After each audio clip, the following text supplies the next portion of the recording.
I'm Charlotte McLeod with the Investing News Network, and here today with me is Henry Weingarten, Managing Director at the Astrologers Fund. Thank you so much for joining me online today. Great to have you here. It's my Likewise, pleasure. Charlotte. Thanks for having me.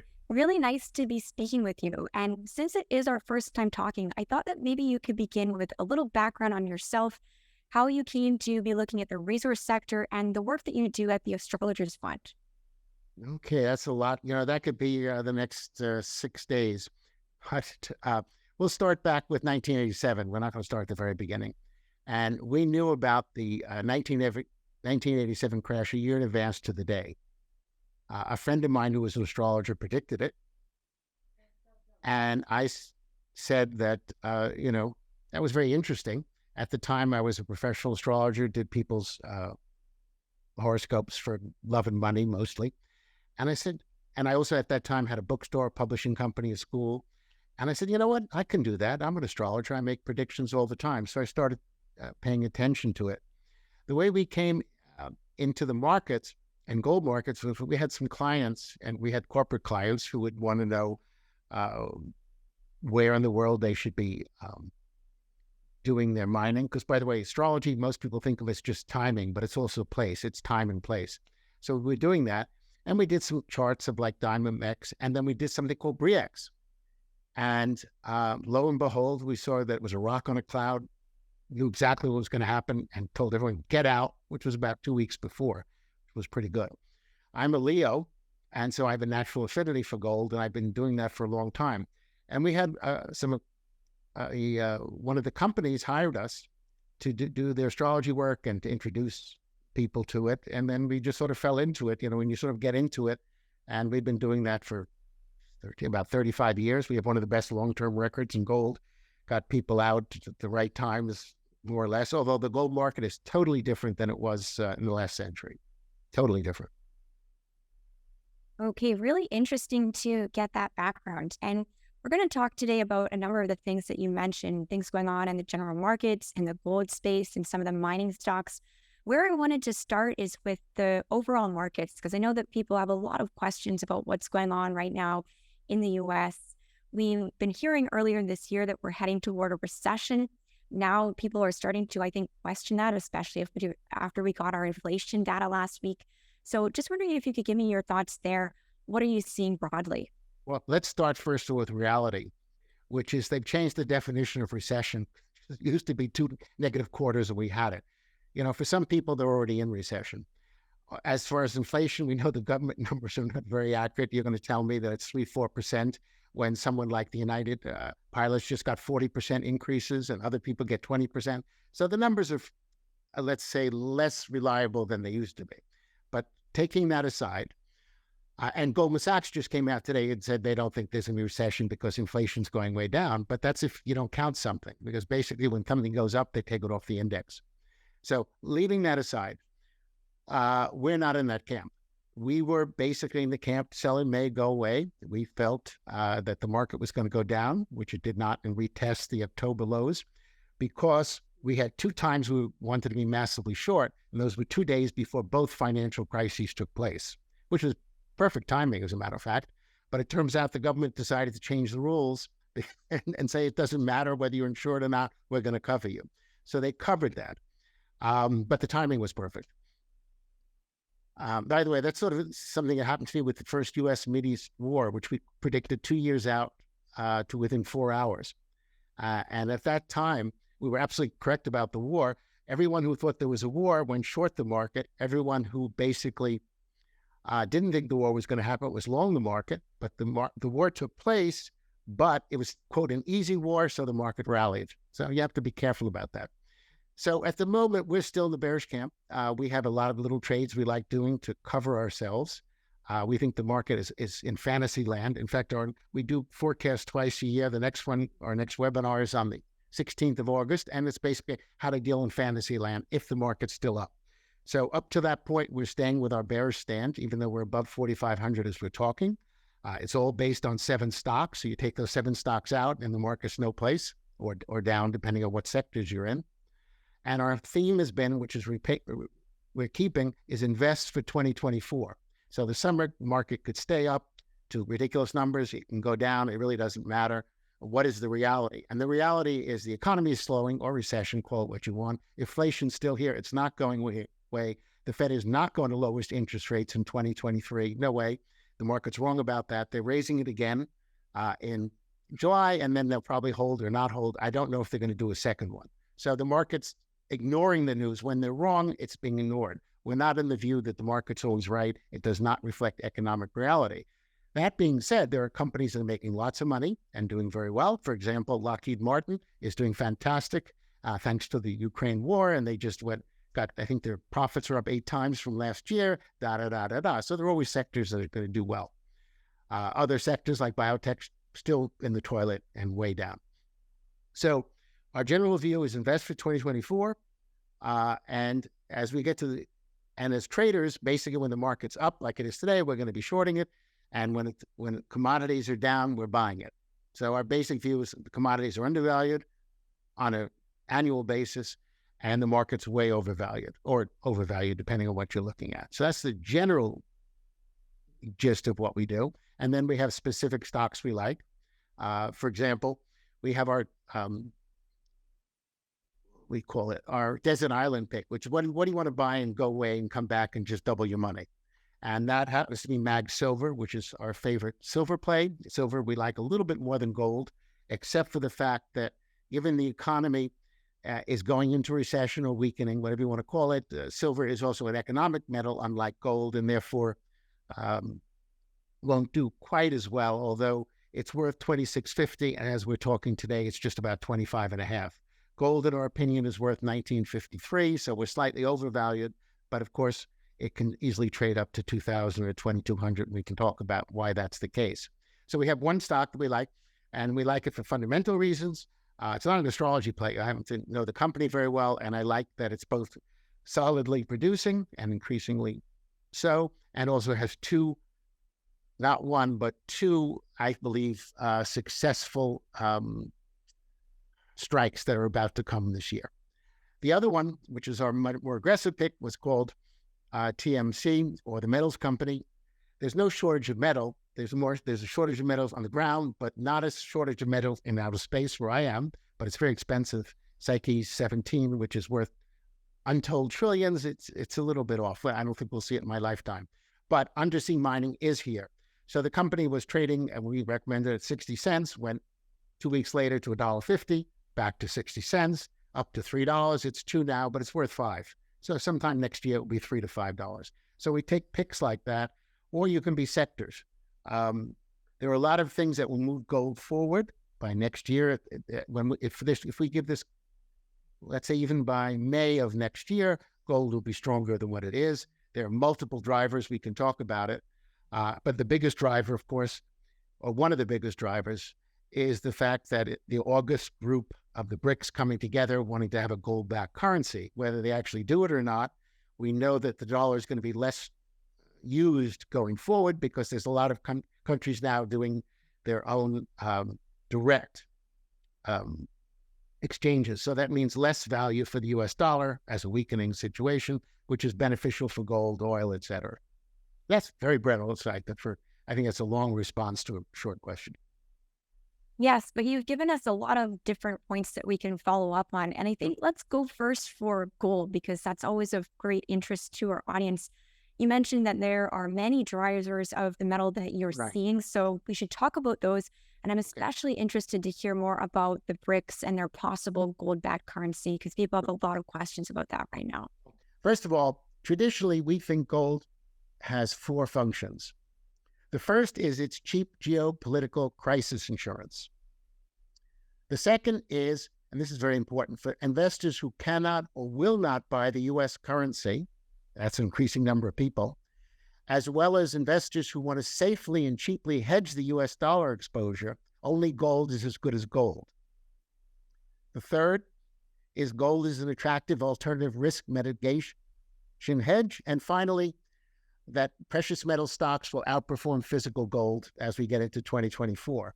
But now there's a big difference. And that's 3 things that have changed in the last couple of years. First, central banks are buying gold at the highest level in 20 years. The second is, when crypto crazies see a stable coin, and the World Gold Council is trying to get one, then gold will certainly at least go to $2,500 to $5,000. And the third is the issue you talked about, is the international gold-backed currency would value gold somewhere between $3,000 and $4,000. Now, what is gold worth today? In our view, it's worth $1,953. So we're a little overvalued. And it's got four drivers. First, as a commodity, it's worth $1,750. Second, as a currency, it's worth about $1,950, although that may change next month dramatically. As an inflation metal, it's worth $1,912. And as a crisis metal, it's worth $2,200. So people are buying it whatsoever. At the moment, we're slightly overvalued, but of course, metals can be overvalued or undervalued for a long time. But as a crisis metal or as a future stable coin, it's highly undervalued. So that's our general view of it. So basically, people are, the dollar's been shot. It was shot in the foot because we did several illegal things when we basically stole the Russians' money. We don't have a war with them. If you want to declare war, which I hope we don't, then you have some legal basis for this. But for what we did, we froze assets. And the United States traditionally has been a place where you had safety of your assets. So a lot of people, Chinese, Russians, elsewhere in the world, are withdrawing from the US dollar strength for very obvious reasons. So, but whether that happens now or in 3 to 4 years, we can't say. But there are things that are moving gold up, and astrologically, it gets stronger. First of all, seasonally, as you know, July and August is the beginning of the gold season, going through March, basically up to PDAC. So generally speaking, we move up anyway. And then we have the August situation, which if they decide to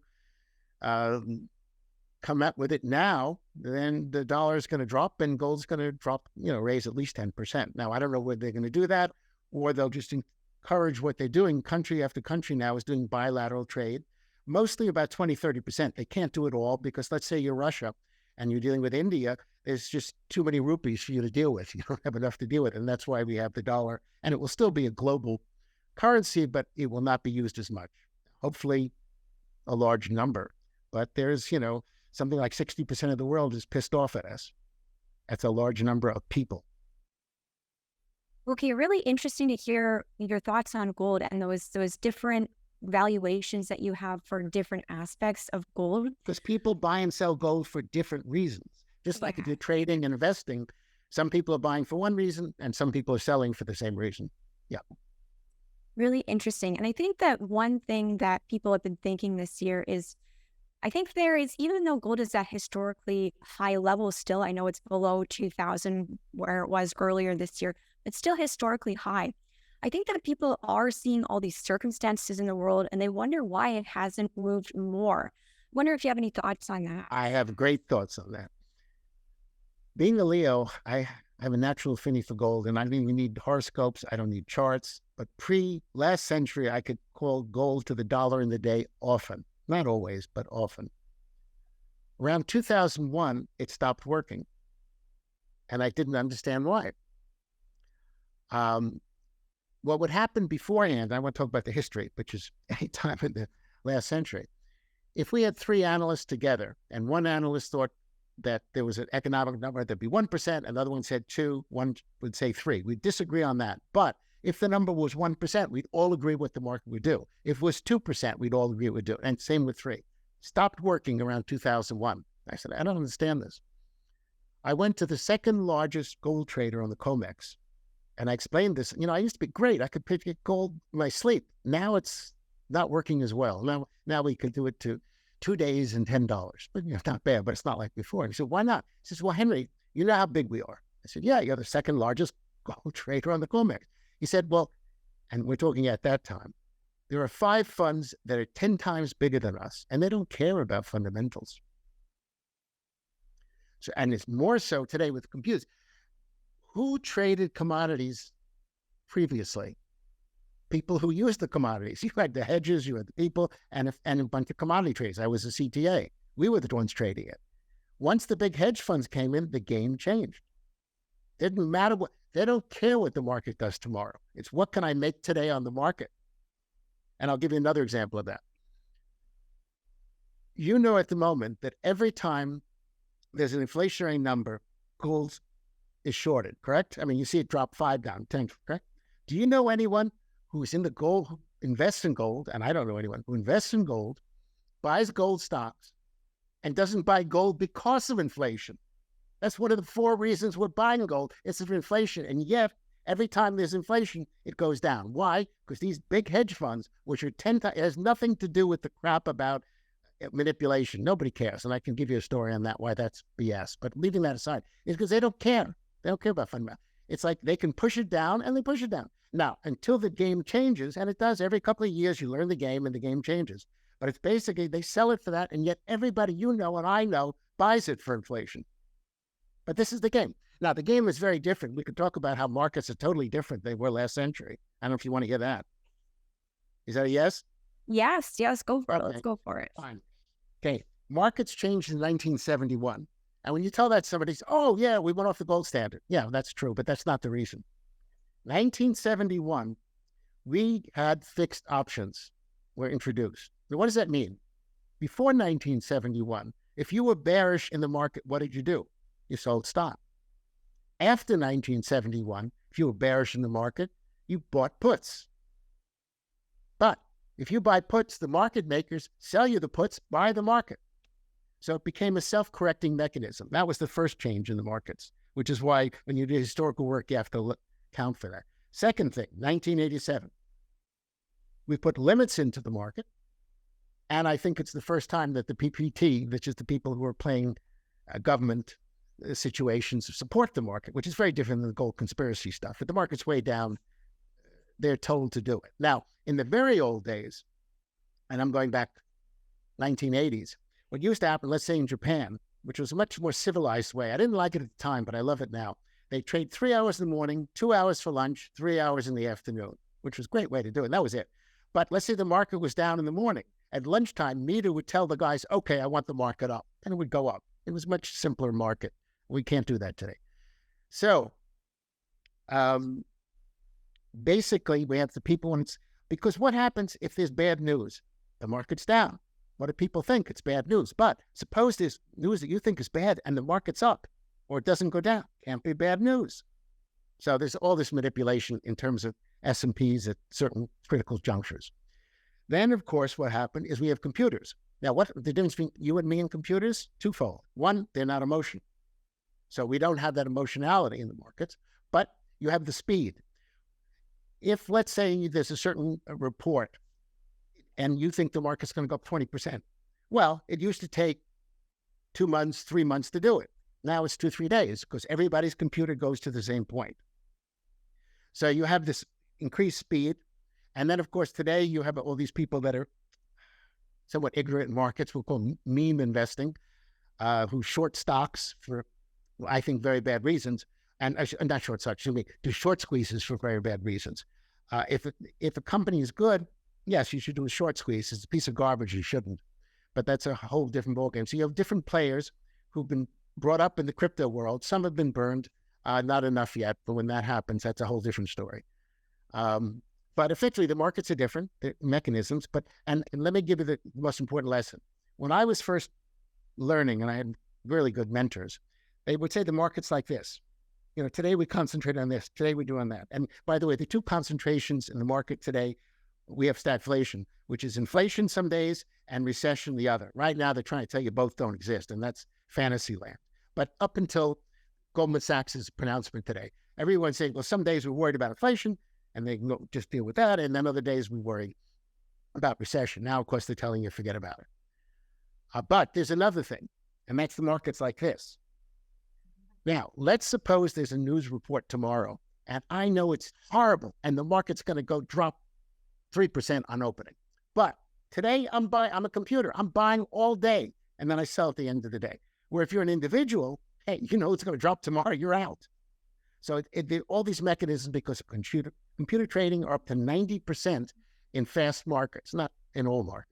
So I was a computer person. I was one of the first Apple dealers when it was Apple Who. We computerized the Board of Ed, ATT, Federal Reserve Bank. So we have some knowledge of how computers think. And we can still outthink them because artificial intelligence is deep search and it's not artificial intelligence yet. Eventually it will be, but we're not there yet.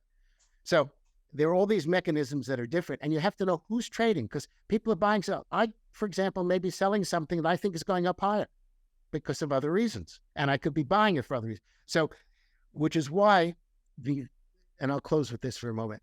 The third best way to predict markets is money flows. It doesn't matter what people say they do with their money. It's what they do with their money. So if you look at money flows, you get a lot of ideas. And by the way, astrology is the second best way, in my opinion, to predict markets. And what was the first best way? People ask that. I wonder why. Well, the very first way is 100% accurate, but there are some problems with it. And it's called insider trading. And very often you get unwanted housing and for a couple of years and get locked up. So we don't recommend that. Probably a good plan to not try that one. Yes, but it's more accurate than what I do. Okay. And I have to ask you about silver as well. We've talked about gold, but your pick, Meg Silver, your desert island pick, that's a silver company. So let's hear what you're seeing coming for silver. Well, first of all, silver was about 18 at the time, and now it's 26. So a lot of people bought silver too. All right. Silver has two functions. Gold has four. Silver has two. One is monetary, and one, of course, is economic. And we're in a recession. We're going to stay in recession. I mean, look at China today. I mean, all the news. So silver is basically, it's a mixed bag, because do you want to concentrate on the fact there's a deficit? Then you should be buying it. If you want to concentrate there's a recession, you're selling it. And gold, depending if you think, and now it's changing, we're just beginning to change because now there's no inflation whatsoever, of course. So it's a different thing. It's worth $26.50. Now, we, for example, in the last run of, got out of 30 because I thought it was ridiculous, but we shorted it at 29.23. We were about 30 cents from the top. We got out of gold much earlier. We got out at 1800 because I had difficulty playing the last part of the game. But silver's long-term is a good place to be. Copper's a good place to be long-term, but not now because we're in a recession. So copper, for example, which is around 380-ish, we like it around 360, and we'll go back to 430. We suggested exiting around 440. So these are good long-term. If you want to look at this for 2-3 years, absolutely. If you want to invest in good companies that have good copper assets or good silver assets, absolutely. Now, the other thing about silver, of course, is that it's poor man's gold, meaning you have different people trading the game. So the really big guys with lots of money are generally not buying silver as much, whereas some of the smaller players, and smaller can even be 100,000, will be buying silver. So you've got a different audience. And silver is to gold what NASDAQ is to the S&Ps. So if the market's going up, silver is going to go up more. If it's going down, then it goes down more than gold. So it has that same thing that NASDAQ does to S&P. So we like it. We think we go all the time to the Silver Institute events in New York. And it's got a good long-term situation, no question about it. But the particular company we chose was, which could have been a gold company with a lot of good gold companies too. It just so happened because they were undervalued substantially. We think it's a double or a triple, depending on where you bought it. And because of the two discoveries that we think are coming in, as well as the fact that they're having a lot more production coming up. So you have a downside protection and you've got plenty of upside sky, which may or may not happen. So we think we're going to be very happy with that. Usually we are, not always, but usually. But silver itself is obviously a good place to be. Oil's good too. Like we were recommending oil in the 60s. Oil currently it's got a resistance around 76 to 78, but really belongs in the 80s, at least short term. Even though because of what's happening in the Middle East and and elsewhere, which we don't want to discuss. So that's a good place to be. And they're also very profitable. The oil companies are super profitable. Okay, the other point I want to go back to is what you were mentioning at the beginning of our conversation about investing for 2024.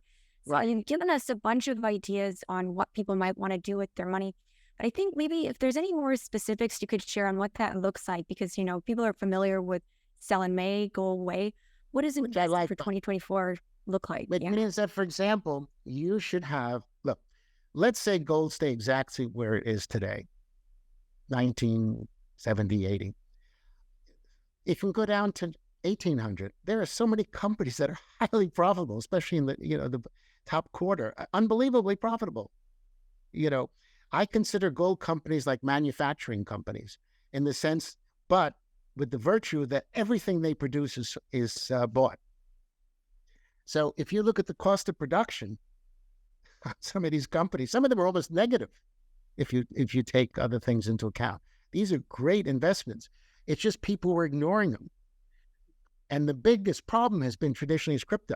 And then we can discuss that another time because that's a whole long discussion. But obviously, a lot of people bought crypto for many of the reasons that traditionally they would have bought gold. So that if crypto didn't exist, gold would be what, 2,500, 3,000, whatever, because of alternate reasons. And there are good reasons and not good reasons to buy it, but that's a long discussion.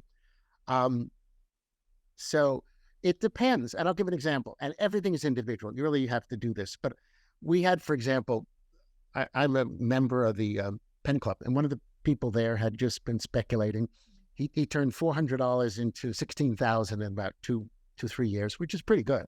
Anyway, at the time, he had NVIDIA, and he had tripled on it. And at the time, it was about 431. It's a little higher now. And I said, you know what? Get rid of it. It's got very little upside here. That's forgetting July 24th, which we could talk about too, with all the things happening in NASDAQ. But I said, get rid of that and put 2/3 of it into Mag Silver and put 1/3 of it into the metals company. And he's way ahead because metals companies up 3 to 5 times, the other one's sitting around. So it's a question of what you've got, because I believe in portfolios, not individual stocks. I mean, the whole issue is what you risk. First of all, are you in wealth creation or wealth preservation? It's a whole different ballgame. If you got really a lot of money, you're going to do things differently than you want to make a lot of money.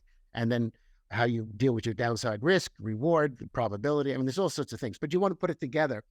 The issue is, should you be in an index fund, which I think is way overdone, or should you be in individual stocks, which take a lot of work? And then it depends. And also, are you patient? We have stocks that, can take 2-3 years, and they're going to make it, in my opinion. Most of the time they do. Sometimes they don't. So we're not 100%. But if you have the patience, and again, commodities we think are very strong next year, especially gold and silver. I think will be very strong in the spring and fall. So there's so many companies that we like, and we'll go over it in some detail in our August 16th webinar. So it depends what you have. The thing is, if you're playing a fool's game, if the biggest thing I always tell people are 2 things, and I think we can leave with that because we're, I think, running out of time. The first is, if you have something that bothers you, get rid of it. I have a lot of people I've been an RIA, CTA, hedge fund manager, et cetera. But when I used to advise friends, and they'd constantly ask me about the same stock over and over again, should I sell it? I said, you know what? Sell it. I don't care if it triples. Sell it. It's wasting your time. And also, I don't care if it goes up, because do you have a better use of your money? So let's take the case of NVIDIA. NVIDIA could go up another 10, 20%, but what I gave them is going to go up 30 to 50 to 100%. Hey, so it's not like I left money on the table. It's, do you have the best use of that money? That's number one.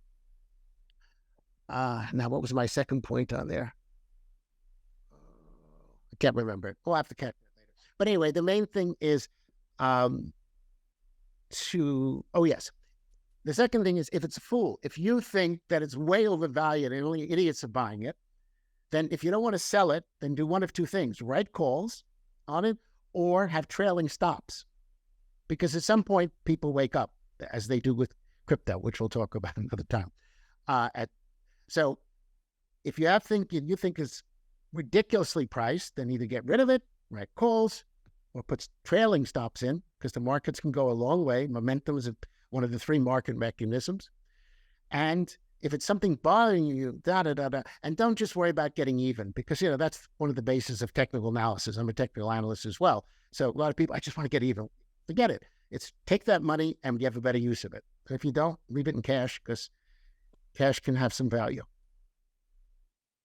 Okay, I think what I'm picking up is, it is so individual, which is really important to remember for people who are listening to your advice.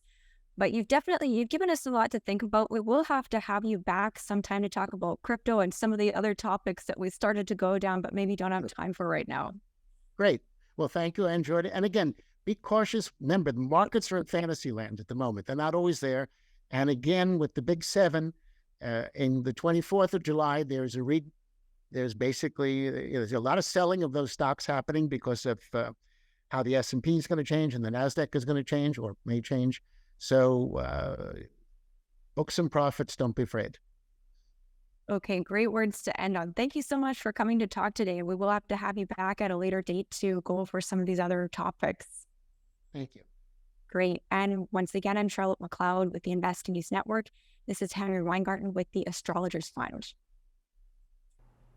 Thank you for watching. If you like this video, make sure you subscribe to our channel. We'd also love to hear your thoughts, so leave us a comment below. We'll see you next time.